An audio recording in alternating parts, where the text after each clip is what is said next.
ওর আত্মার মাগফিরাত কামনা করো, ও জানি ইনকাম সোর্স তৈরি করতে পারে, ও জানি ইনকাম করি তোমার এই বাচ্চাটাকে মানুষ করতে পারে। আমি এইটা পাবলিকের কাছে বুঝাইলাম, দর্শকের কাছে বুঝাইলাম। দর্শক খুব ভালো লাগলো। এখানে আসি আমাদের মিঠাপুকুর থানা 10 নম্বর ইউনিয়ন বালুয়া মাসিমপুর, এটা একটা পাটনিপাড়া এলাকা। এই এলাকায় আমি ঢুকছি তরণী দাস, এই তরণী দাস এলাকায় ঢুকি আমি এই দম্পতি গুলাকে পাইলাম। এটার বয়স 14 বছর।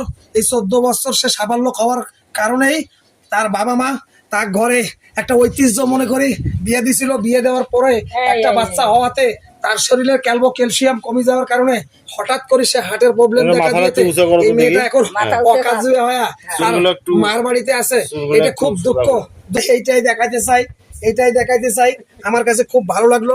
পাশাপাশি দুইটে হার্টের রোগী আমরা পাইলাম। তবে মা, একে তুমি কি খাওয়াবা বেশি করে জানো?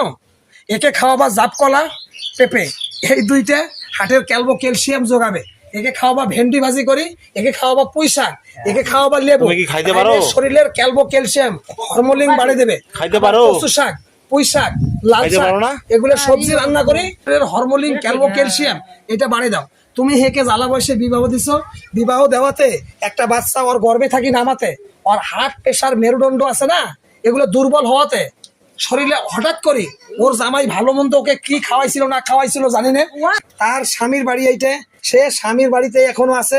আর স্বামী এই মরাবত্তা মেয়েটাকে সে মারা যাইতো, তাকে নিয়ে এখনো ঘর সংসার করতে বাধ্য। তার একটাই ছেলে তার। ঠিক আছে দর্শক ভাই, ওনার জন্য সবাই দোয়া করবেন, উনি যেন সুস্থ হয়।